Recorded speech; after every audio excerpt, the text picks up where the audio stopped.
let's make a start. So I have this project over here. It's called Serilog Enrichers.span. It's available on GitHub. Over here, I think this is the one. And yeah, it just takes open telemetry, which is a new thing that I have blogged about a fair bit. Open telemetry, well worth taking a read here of this. It's basically allows you to take data from your application and spit it out onto a screen that looks like this, so you can see how long each operation, even calls to Redis in this case, or a front end or whatever, or MySQL database, how long those things take.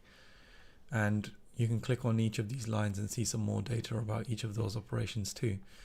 So that's open telemetry. And this project over here that I wrote takes that open telemetry data and sticks it into Serilog as one of the enrichers, so that you can get a bit more information from your logs. There is a logging bit to open telemetry, but I'm not going to go into that at the moment.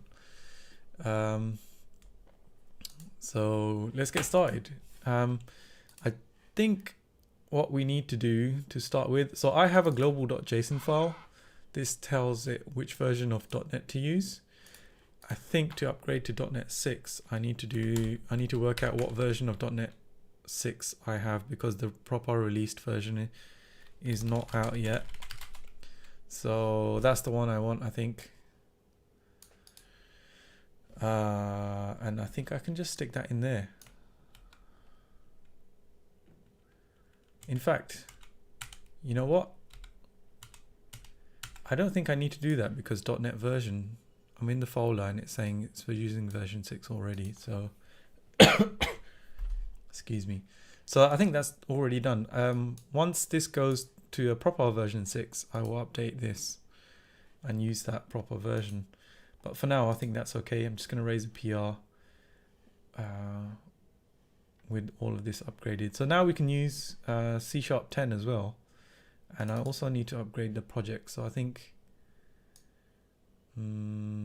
what should I target? This is a class library. So I'm just wondering, for backwards compatibility, I target a bunch of different frameworks. I'm just wondering if I should add .NET 6 as a separate target. Probably. And then on my test project, I can do the same, I think. That will run the tests twice, one for each framework version. And then if I go to, I don't have any tests at the moment. I just have like this silly thing to make sure that I have one test. This is a very small project, so let's see if those tests actually run now that I've just added a .NET 6 target.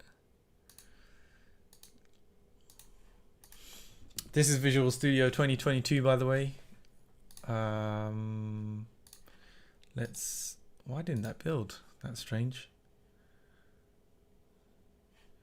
Here we go. Oh, did I enter the...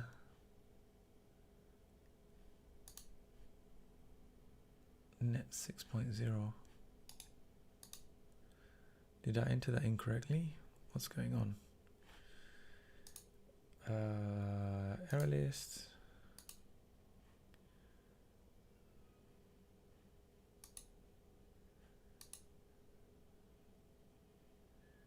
Oh, okay. So here I have to put target frameworks with an S. I always hate doing that. Always forget to do that. Add the extra S in the end. Okay, let's build now. See if we can get something out. Project.asset.json does not have a target for net 5. So I think that's just me needing to restart Visual Studio. I've noticed that in the past, where when you switch from target framework to target frameworks with an S on the end, you have to restart Visual Studio for some reason. Let's try that again. Check the output. Where's my output window gone? There we go. I think that built successfully that time. Yes, I will commit regularly.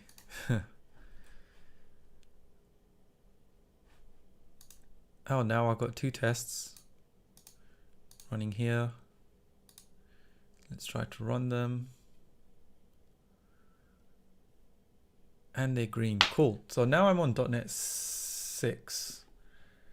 And there's a few things we can do now to improve this project. So the first of them is we can get rid of this indent over here. So I think you can just do that. I can't remember where the using statements go.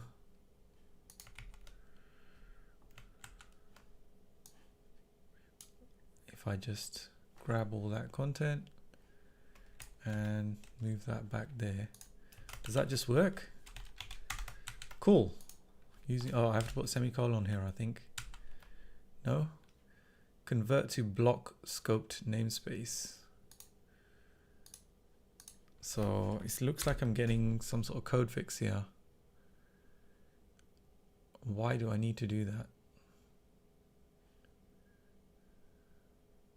Okay, so this must be coming from code style. IDE 0160. So if I search for IDE 0160,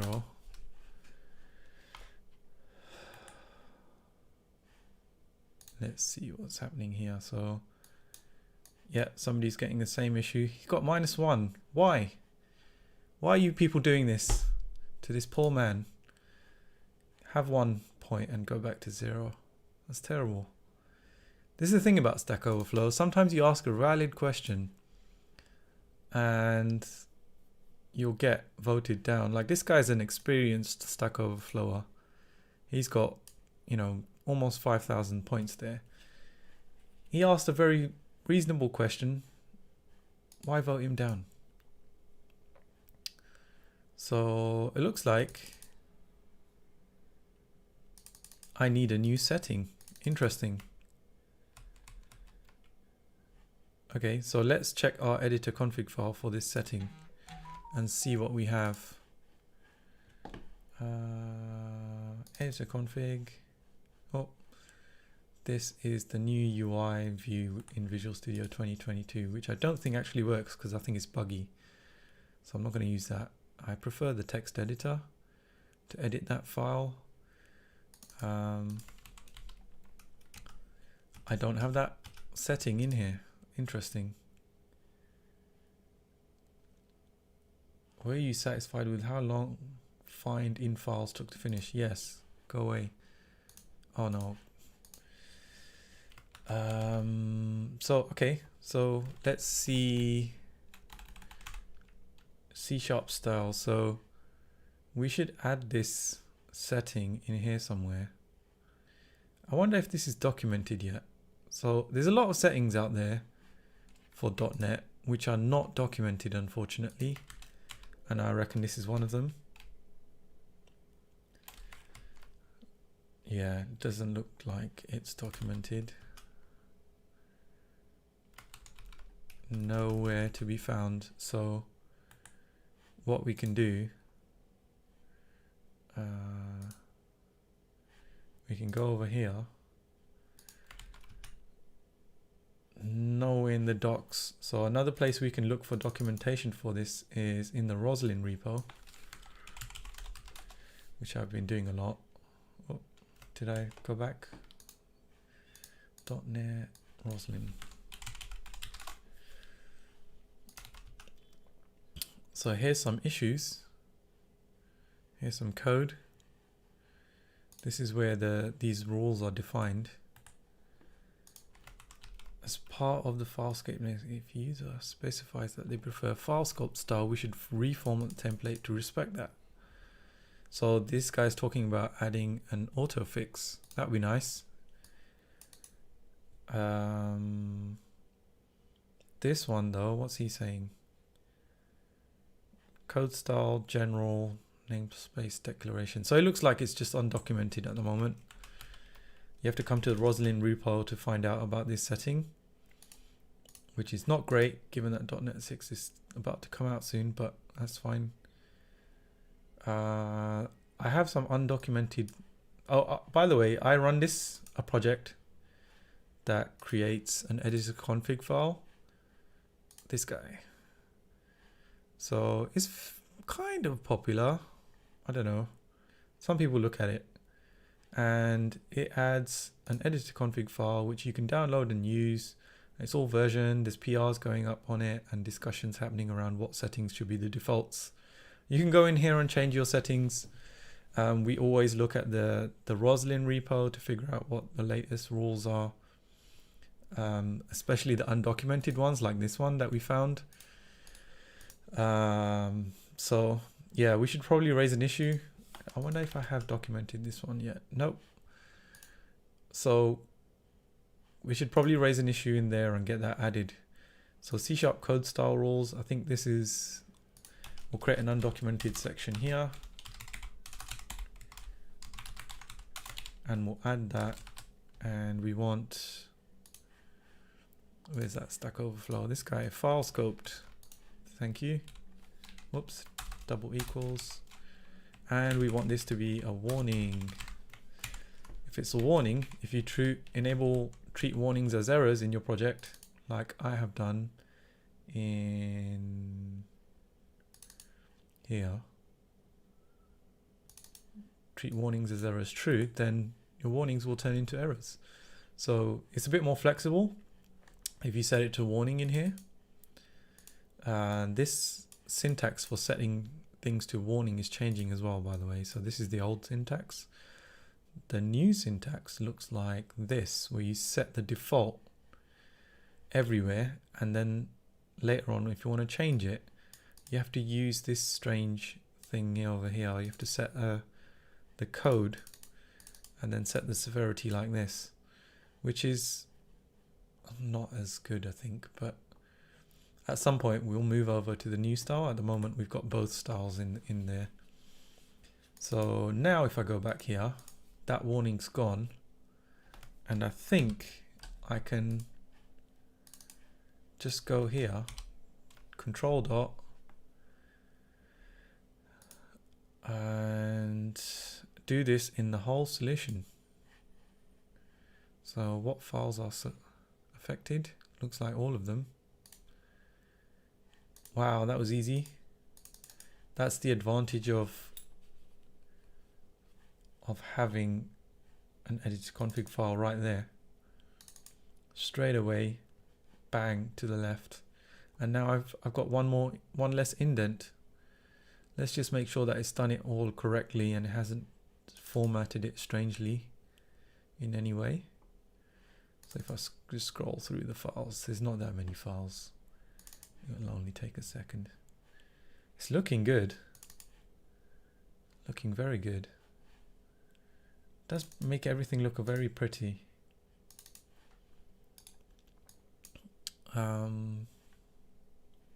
Cool. So I think that's done. And then there's one more setting which I'm not sure about. So I'm going to just commit this for now. Let's create a new branch. Git switch. Oh, I can't type on live when I'm live. .NET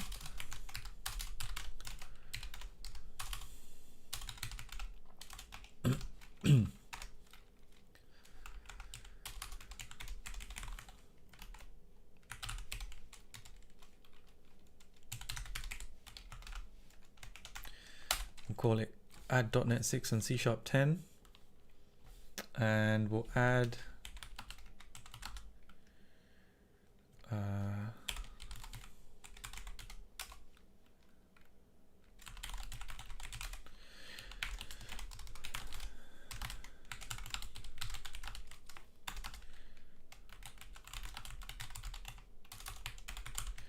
the .NET 6 target framework.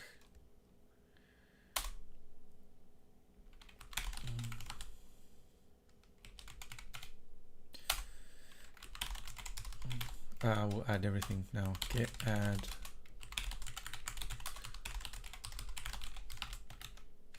What did the setting call itself?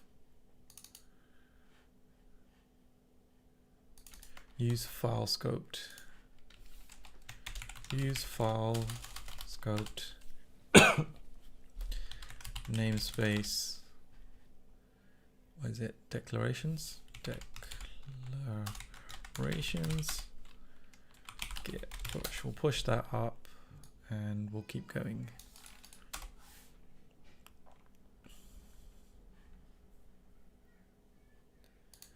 Go back here. Thank you, sir. Don't forget. Oh, it's him. It's the same guy. Poor man. Answered his own question because nobody else did. And somebody downvoted him for it. Just for that, I'm going to upvote that other question as well. His answer. So he gets an extra point. He deserves it. So let's keep going. C# style namespace declarations. We need to add an issue into our other project over here so that we can document this and default it to something.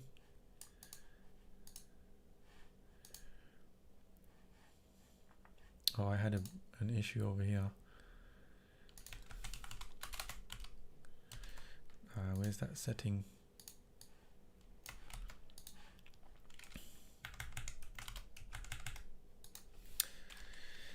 Add dot C#10.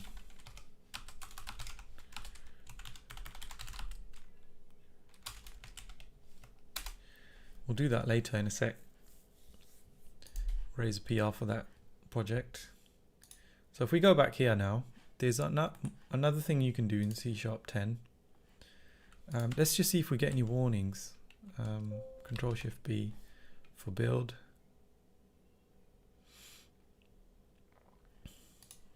Are we getting any warnings? No.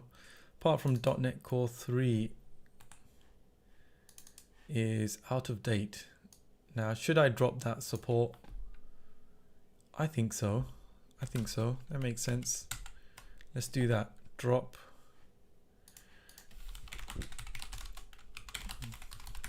It's out of support, so 3.0.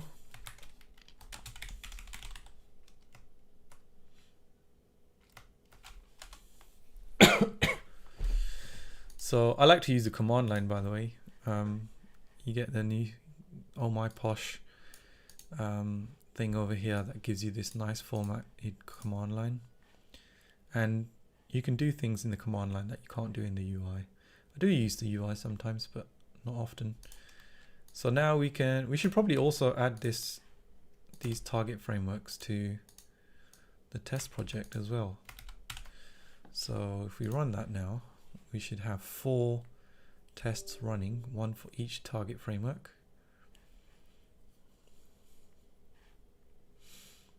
To make sure our tests are running fine. Then we have the other 2 popping up. There we go. Cool. So let's try adding that.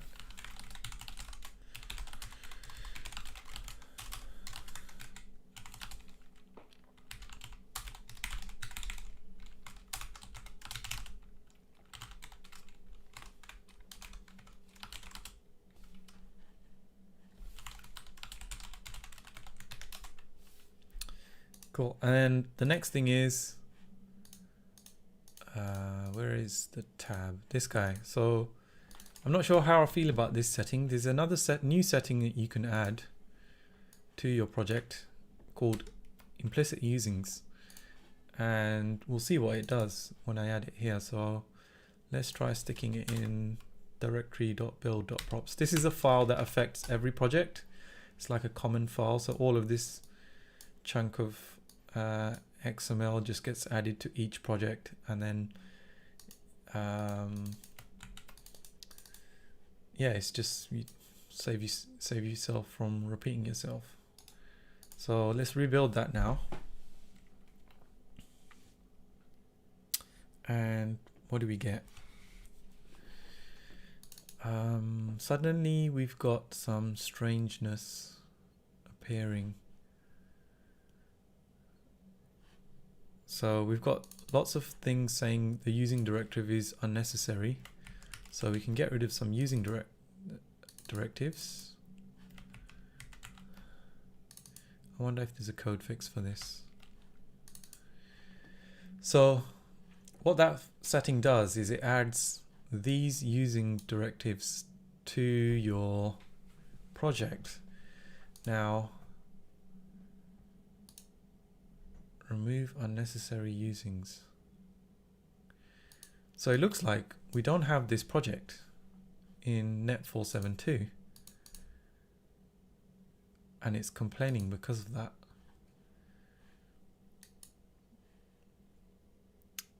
So that's annoying. System.net.http. So I could go in here and say package reference include system.net.http version. I have no idea what the version is. Am I going to get the IntelliSense? I haven't added all the extensions into this project, into this Visual Studio 2022. There is an extension to get IntelliSense. I can't remember what it was called off the top of my head. Something like project. Reunion project system tools. There we go. So I'm going to have to restart Visual Studio for that.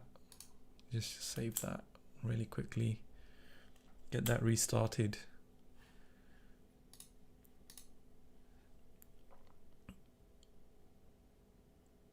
Let's see what's going on.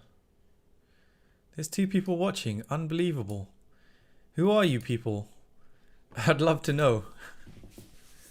Type something in the chat if you're interested.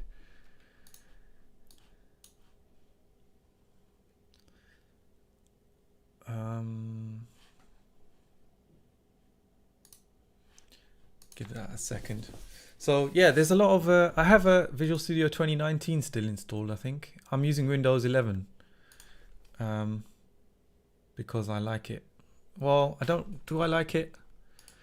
So there's things I don't like about it. I don't like the start menu. I wrote a kind of a Twitter thread complaining about the start menu a few days ago. I miss my live tiles, and there's not many start menu icons you can add here.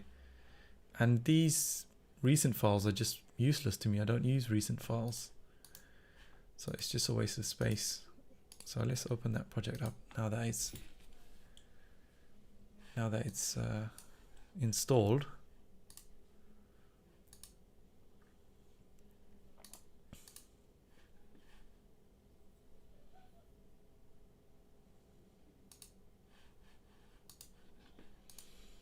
So let's see. Now that we have this, we should be able to get some IntelliSense in this project. Sometimes I've noticed it's very slow and you have to kind of keep deleting a quote and sticking it in. Nope. Is it going to work? Nope. So let's try it the old-fashioned way and use the UI. What is it? Add reference, add.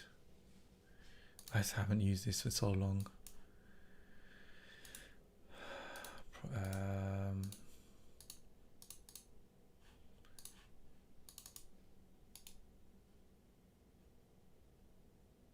How do you add a reference anymore? Very strange. Package reference. How do you add a reference? Add shared project reference.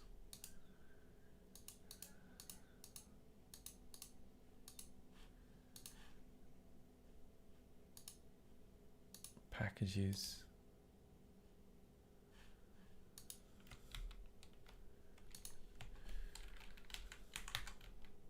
That's interesting. How do you add a project reference anymore?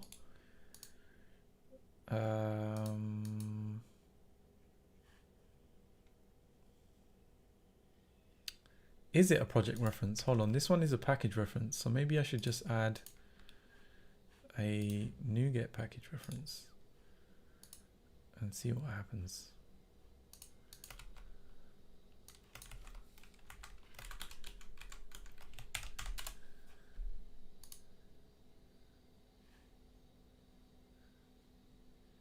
This is not what I want, is it?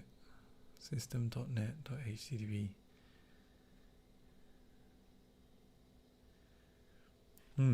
That's funny.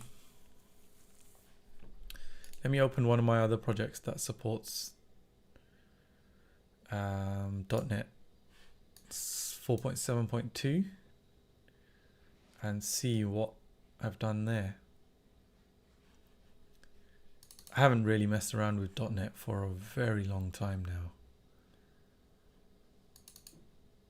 And I don't think there's been any need really, to be honest. Yeah, I'm just using package reference and adding other packages.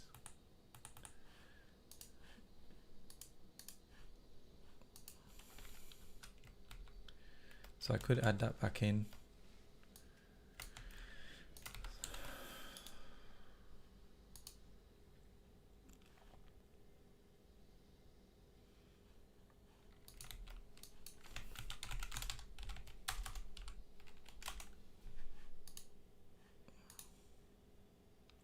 Four 3.4 is the latest version.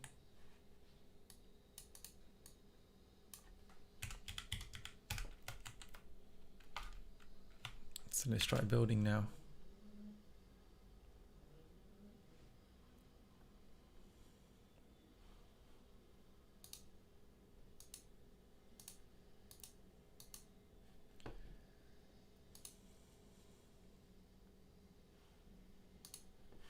Did that build successfully? It seems like it did. Amazing. So now that I have that, all of these usings have been added by default. In theory, I should be able to remove some of these using statements. So is there going to be a code fix for that? What's going on? What's the situation? So these are global usings, so they have the global : at the beginning. And it looks like normally you can select which framework you want to look at here in the drop down, but you don't seem to be able to do that here in this auto-generated file. Maybe, yeah, I wonder how you see that file from this view. Not sure it's possible.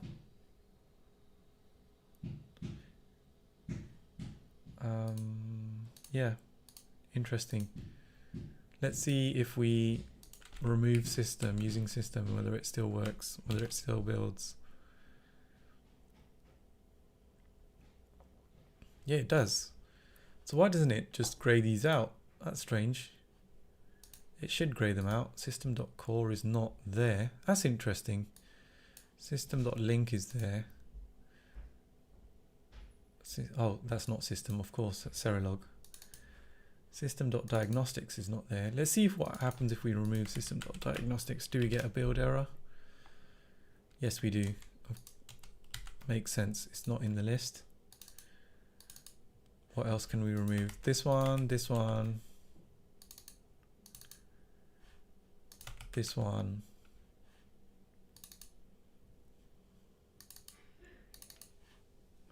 And that's it. Not much, was it? So let's have a look in summary at what that actually did. So we added implicit usings in there, and we got to remove 1, 2, 3, 4, 5. We had to add that. So that's not great, I think. Having to add that just because you enabled implicit usings is not great, because what will happen is you're going to have to upgrade this package number now, so you'll have to maintain this a bit more than you otherwise would. I use Dependabot on my projects, so I get regular pull requests from Dependabot and Renovate as well. So there's two services I use, Renovate and Dependabot. This is Renovate. I actually think it's better than Dependabot. It raises PRs to upgrade package versions. So this one's been updated to 17. Very, very good stuff. So you'll just get more PRs. For what? Just removing a using statement. I'm not sure that's worth it. So yeah, I don't think in this case it's worth adding that setting. I think it's just causing more trouble than it's worth. But maybe on a larger project where you have more using statements, it would save a lot of lines of code. Yeah, so that's annoying. System.net.http. You should really, that should really be, how could they resolve that issue? They could remove it from that list that we saw by default. Yeah, I think they should have removed that. Maybe this should have had an if-def. So like, I don't know, hash if not .net net 472. Oops. Maybe they should have had that. Yeah, I think that would have been better. I could have actually used it then, because it has saved some lines of code, like several lines of code, but I've had to add a package, which is not great. So I'm going to undo that change. Let's undo it. I don't think that one's worth it. It might be worth it for a different project, but not this one. So let's go back over here and let's push the latest changes and get a PR up. So we have, where's my project gone? So yeah, implicit using's useful, but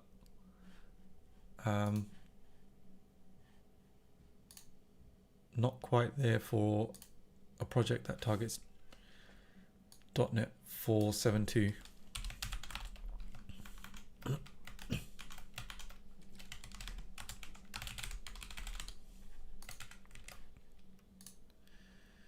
So we should patch this. Is it patch? No, is it a breaking change? No, I don't think it was. Well, we did remove Netcore App 3, so it is a major change. It's a breaking change, and it's an enhancement. So if it's a breaking change, major. If it's just an addition, a minor. If it's a bug fix, increment the patch. And then you also choose whether it's an enhancement, a documentation change, a bug fix, or maintenance. And then on this project that I have created, oh, there's someone at the door, but somebody else will get that. It will automatically now run this release drafter GitHub action.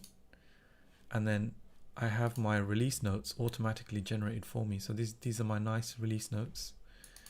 All the kind of maintenance tasks that have been done by Renovate in this case. And I did one or two as well. So, and you get your nice contributors and everything. All this is controlled in by a file. Which one is it? It's in release drafter. Here we go. So you can define the template for how you want your release notes to be built. You can even automatically label things. When you touch any of these files, add a maintenance label. When you touch any of these files, add an enhancement label. That currently doesn't work with GitHub Actions because the new permission stuff has been added, and I've configured GitHub Actions to restrict permissions. Trying to work out what's wrong there, what permission it needs, but I haven't quite got there yet. So if we go back to our pull requests, oh, it broke. Oh, that's because we didn't update the global.using file. So let's go see our .NET installation. .NET SDK. So this is the latest one.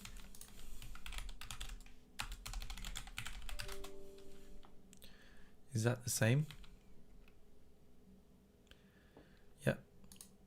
So let's quickly update our global using file. And I think you need to write allow pre-release true. Excuse me. I've had a cold for a while, so luckily it wasn't COVID. I still have this cough that I haven't been able to shake though. Add to global.json.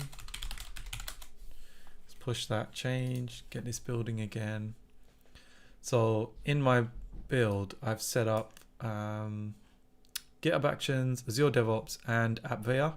It's worth doing all at least 2 because oftentimes I've noticed these things do go down.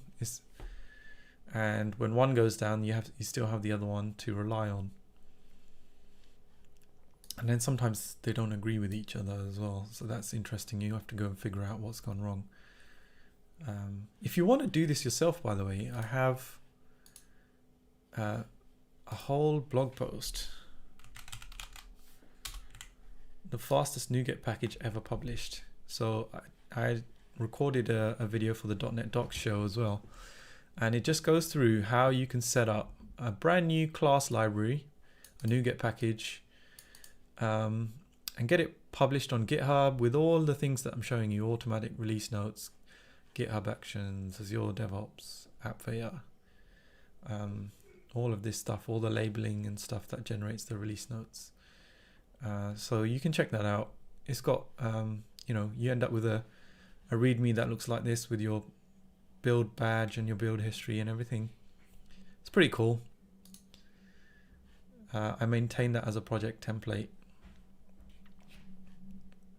So this is building now. It looks like we got release drafter completed. That'll take a second.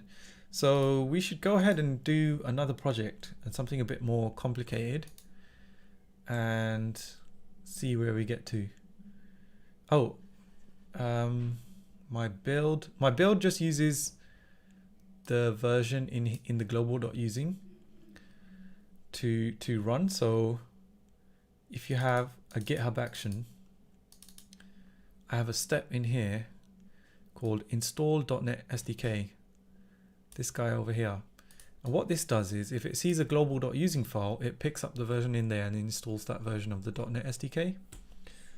Azure DevOps, Azure Pipelines is a bit different. So you have to set the setting there, use global.json. That does the same thing there. And then AppVeyor is different again. I have a step here where I use the .NET PS1 and Bash shell scripts. So you can download these. So that's what I'm doing here. Downloading them, executing them. This if it's Windows, we download the PowerShell file.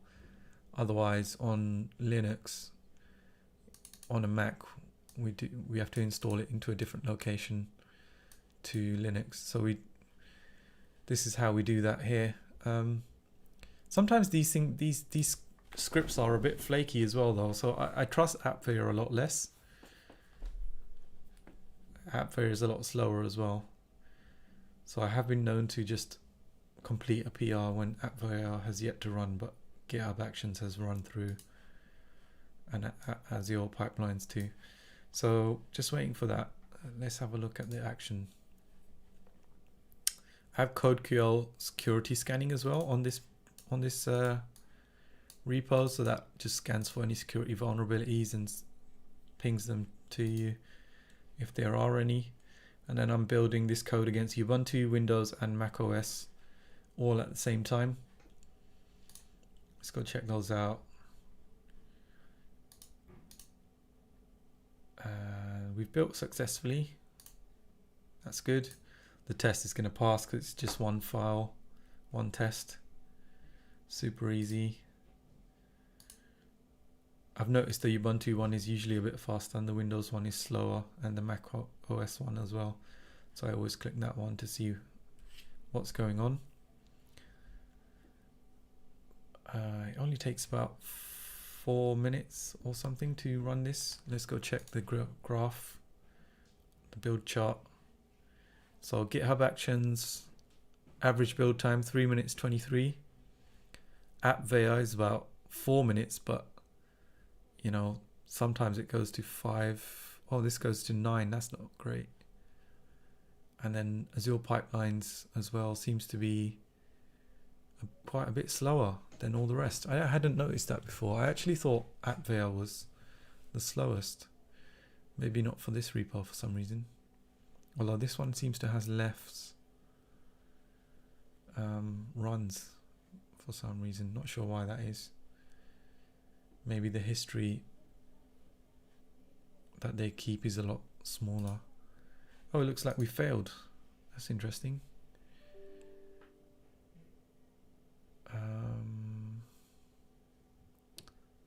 It was not possible to find any compatible framework version.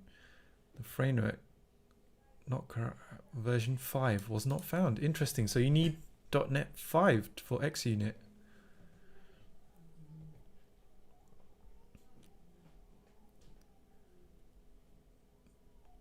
Framework .NET Core App version 3 was not found. Oh no. Okay, we have to go check XUnit now and see what went wrong.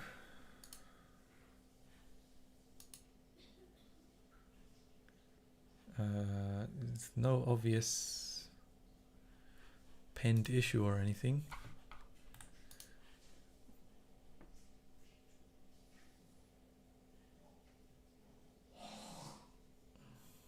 So we'll take that text there, stick it in XUnit and see what's going on.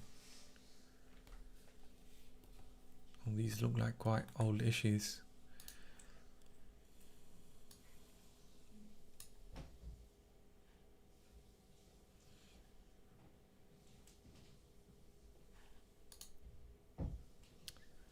I wonder if there's a new version of XUnit that we should be upgrading to. Maybe it's pre-release. And if we go to, oh, they've changed this website a little bit. Where's the dependencies? Here we go. Versions. So what version are we using? We're using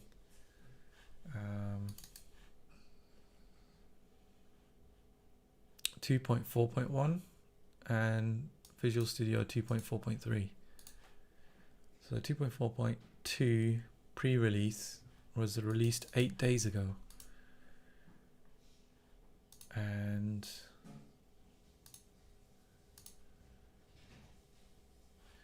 let's check the release notes.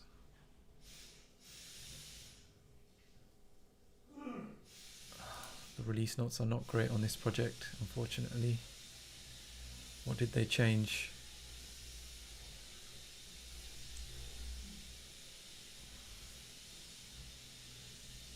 Somebody's vacuum cleaning in the background. I don't know if you can hear that.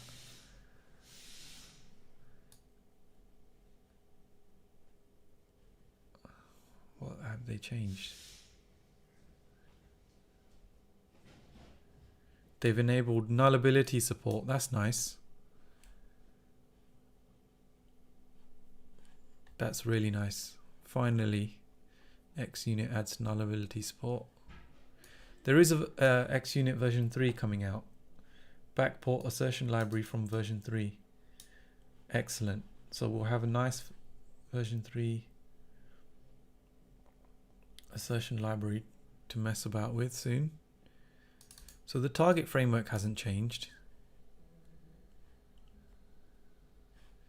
Oh, it could be that I need to upgrade this other project, the test SDK as well. So that could be another issue. Let's go and check that out as well.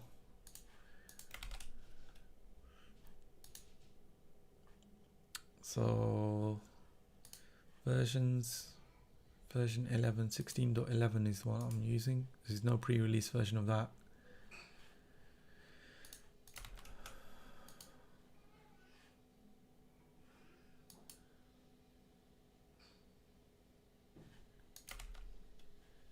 Let's go over here. Release notes. There's been no new version of that.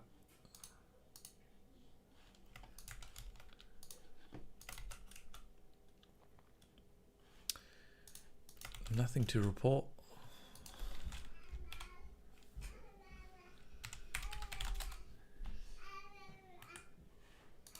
Let's see what's going on. When was this? This is 2017. It's very old. .NET Core 2. People are talking about use .NET X Unit, which was a command. I think it was a local tool that was around then.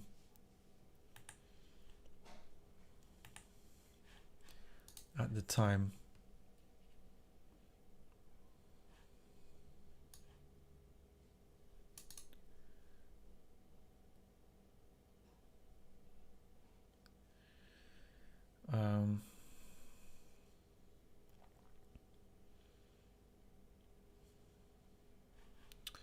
Yeah, I don't know if we're going to find the issue. It will be in the X Unit repo if there is something. So I don't know if I can search for .NET 6. Yeah, it just comes up with too much stuff.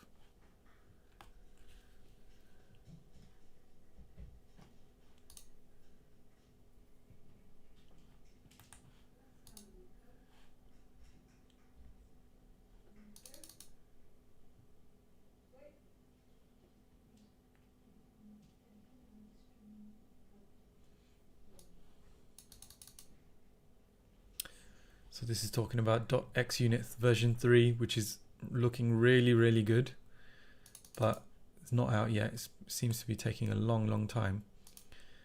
They're going to support .NET Framework 4.7.2 and then drop it entirely at some point. And that will force me to drop it as well, actually.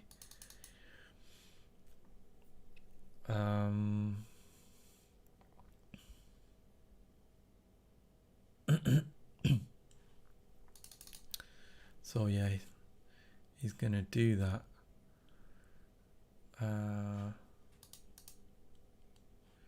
Yeah, let's have a look at that error again in our repo. The framework version was not found. Now I could go and just install .NET Framework 5. That would work.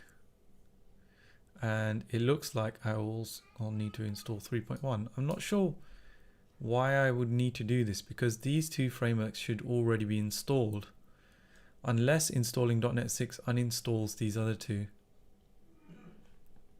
which would be very unfortunate.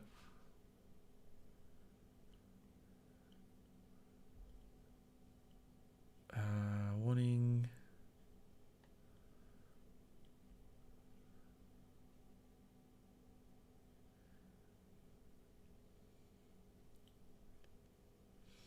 And then we've also got XUnit complaining about this package. I've had to add this package randomly to some projects using XUnit. I don't know why.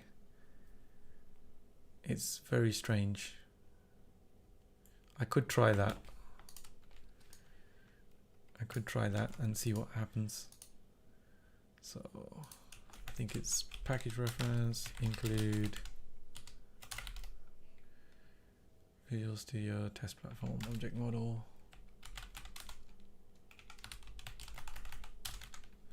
Am I going to get IntelliSense yet? No. That's not great. I think the solution here is I need to I need to raise an issue in the git xunit repo and find out what's going on. That's what I'll do. So there's two issues here. So one, find out why xunit is not working, and the second one is I need to update the editor config project and add support for this new setting down here. So I can quickly do that next. So I'll just go over here and go to, I don't have it open.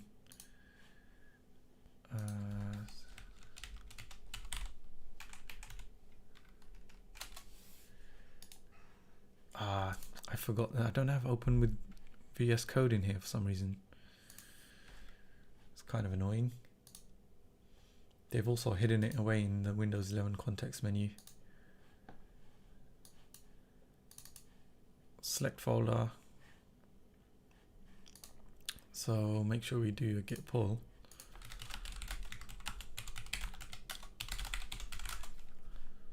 Oh, I'm on the wrong branch.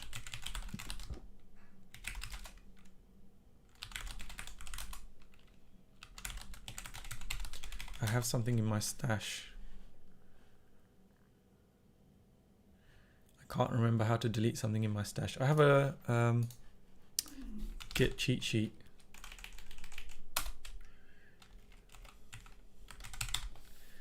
Git stash, clear the stash, git stash clear. Makes sense.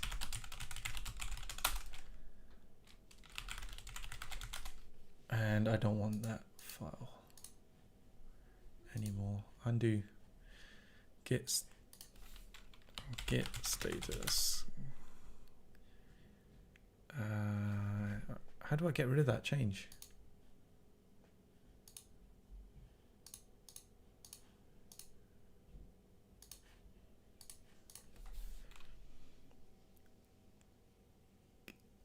No changes, git add, git commit. I don't want to git commit.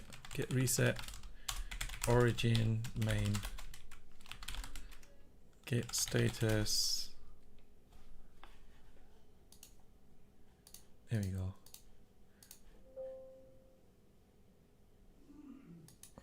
What did I do here anyway? I made some random changes. Undo that.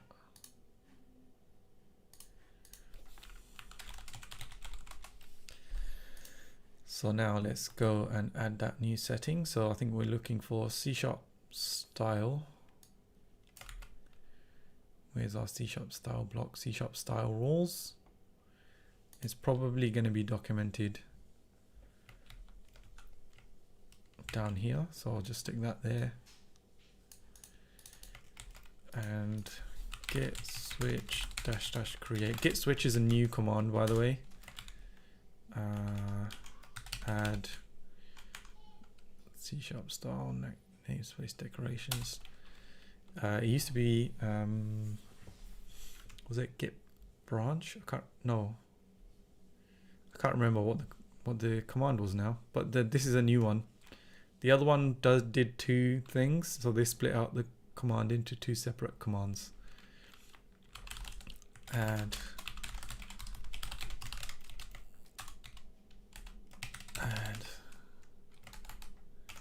oops, equals, what do we add? File scoped warning.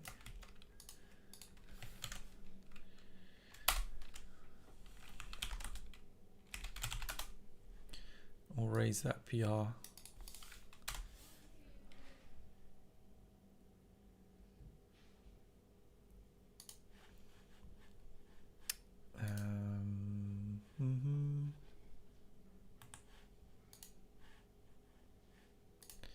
Add that pull request. And this is going to be a major because it totally changes your your code. So edit, and it's an enhancement. So we'll add those labels, and we should also upgrade the version number. So it's going to be version 4 now, and The date is 10 12 over there, so we'll also bump the version.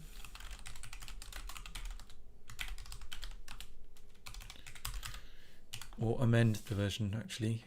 So we'll just add to the commit that we had earlier. And when you do this, you have to force push. Now this is the only time you force push, when you have a PR up like this one.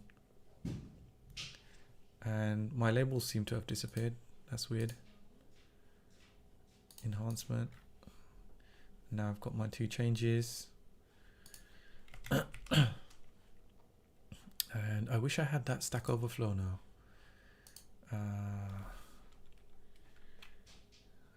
Implicit. Wait, hold on. Where was that?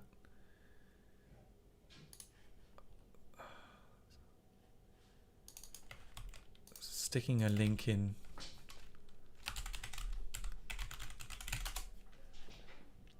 There we go. This is the one.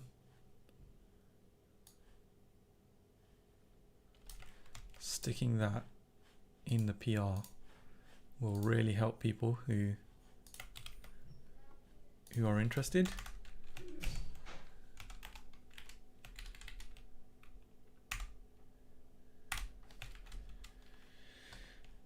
So what we really want to say is, so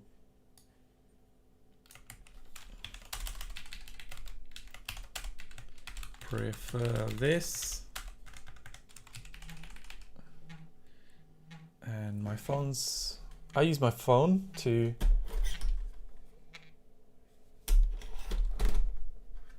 as my camera because it produces better quality, and I just have an alarm to go pick up my son from school, but my wife is doing that. And then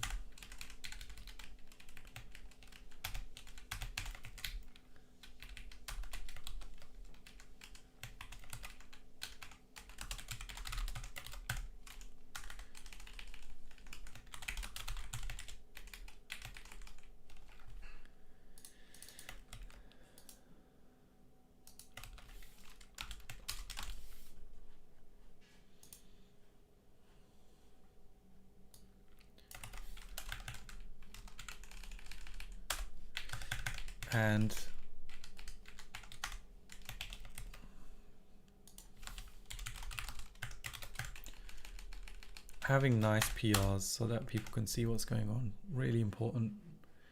So we'll create that pull request.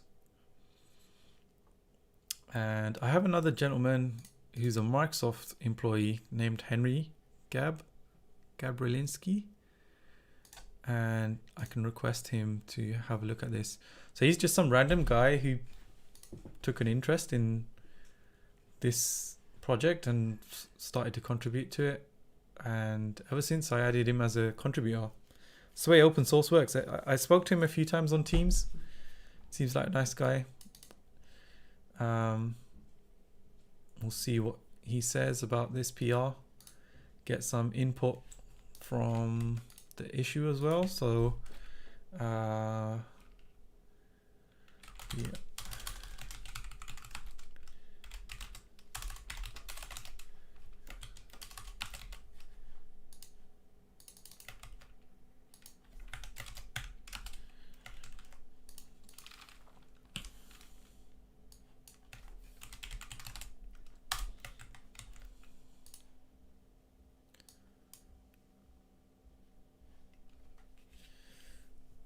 So notify people watching this issue about that PR as well. Super important. Otherwise, the more eyes you get on a PR, the better, I think. There aren't a huge number of people watching this repo, 18 people. And I'm not sure if this number tells you whether they're watching every change or whether they're just watching, like, I don't know, custom activities. So hard to say. There's all the people. I've never seen this before, so these are all new to me. Lots of people from all around the world. Some Microsoft. There's a Microsoft guy there.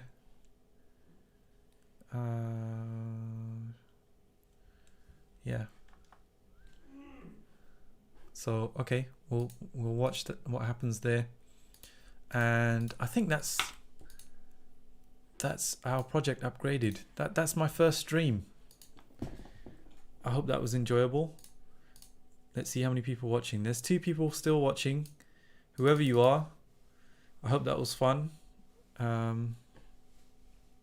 my head is cut off. What's going on here? I've only just noticed that. Let's go back to camera.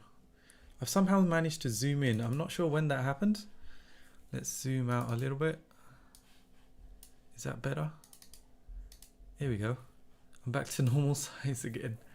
I think that happened when I moved my phone. Doesn't matter. So yeah, that was my first stream. I hope that was fun. Upgrading a project to .NET 6 and C# 10. As you can see, when you do it for real, you always get really strange issues that you're not going to get from somebody doing it in a nice rehearsed video. So hope that was fun. I'll probably do another stream tomorrow at the same time, and every day this week for about an hour. I might do another stream this afternoon. I don't know. I have Hack Week this week at Microsoft, so I have a bit of time, not a lot, because I have to do some other stuff as well, other commitments at work. But every week, every few months, I think it's 3 or 4 times a year, Microsoft gives you a week called Fix, Hack, Learn, where you can just kind of muck around and either fix some issue that you're having with your production system, or go and hack some new fancy project, or learn something new. So yeah, that's what I'm doing right now. Although I'm actually on disaster recovery at the moment on the Edge browser's new tab page. That's what I work on, by the way. The Edge browser's new tab page. I work on the enterprise part of it, so showing your Outlook calendar and so on. So if that goes down this week, that's my fault. I'll be watching that. So yeah, that's the end of my feed. Thanks everyone for watching. See you in the next one. Oh yeah, and by the way, there's my Twitter, and like, subscribe, and smash that like button. That sounds so stupid now that you say it out loud. Cool. Thanks everyone. Stop the stream.